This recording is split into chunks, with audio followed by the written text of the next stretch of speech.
গাজীপুর ৩ আসনে মনোনয়নপত্র সংগ্রহ ও জমা দিয়েছেন বিভিন্ন দলের ও স্বতন্ত্র প্রার্থীরা। সহকারী রিটার্নিং কর্মকর্তার কার্যালয় থেকে বিস্তারিত জানাতে যুক্ত হচ্ছেন প্রতিনিধি শিহাব খান। শিহাব খান, গাজীপুরের ৩ আসনে এই মুহূর্তে আপনার কাছে কি তথ্য রয়েছে? আসলে কারা কারা মনোনয়নপত্র জমা দিয়েছেন, উল্লেখযোগ্য কি খবর আছে আপনার কাছে জানাবেন। ঠাকুর গাজীপুর ৩ আসন। এই আসনটি গাজীপুরের শ্রীপুর উপজেলার ৮টি ইউনিয়ন, ১টি পৌরসভা এবং গাজীপুর সদর উপজেলার ৩টি ইউনিয়ন নিয়ে গঠন করা হয়েছে।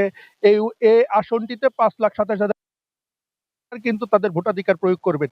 এখন পর্যন্ত এই আসন থেকে ৯ জন প্রার্থী বিভিন্ন দল অর্থাৎ বিএনপি, জামাত সহ জামাত ইসলামী আন্দোলন সহ প্রায় ৯ জন প্রার্থী কিন্তু তাদের মনোনয়ন ফর্ম উত্তোলন করেছিলেন। আজ জমাদানের শেষ দিন অর্থাৎ শেষ দিন ঠিক ৪টা ৫৯ মিনিটে কিন্তু এই মনোনয়নপত্র জমা দেওয়ার যে শেষ সময়, এই সময়ে কিন্তু আমরা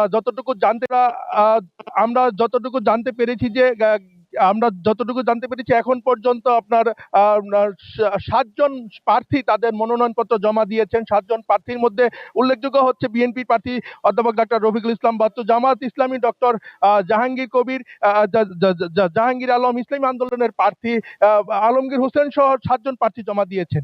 এখন পর্যন্ত নির্বাচনী যে সার্বিক পরিস্থিতি এখন পর্যন্ত স্বাভাবিক রয়েছে। নির্বাচনী আচরণবিধি এখন পর্যন্ত কোথাও ভাঙার কোনো সুযোগ ভাঙার কোনো খবর কিন্তু আমরা দেখতে পারিনি। এখন পর্যন্ত সার্বিক নির্বাচনী যে শেষ দিনে যে ৭ জন প্রার্থী মনোনয়নপত্র জমা দিয়েছেন, ঠিক তারা কিন্তু অবশ্য সময় তাদের প্রচার প্রচারণা শুরু করবেন। মনোনয়নপত্র শেষ দিনে যে ৭ জন প্রার্থী মনোনয়নপত্র জমা দিয়েছেন, ঠিক তা কিন্তু নির্দিষ্ট সময়ে তাদের প্রচার প্রচারণা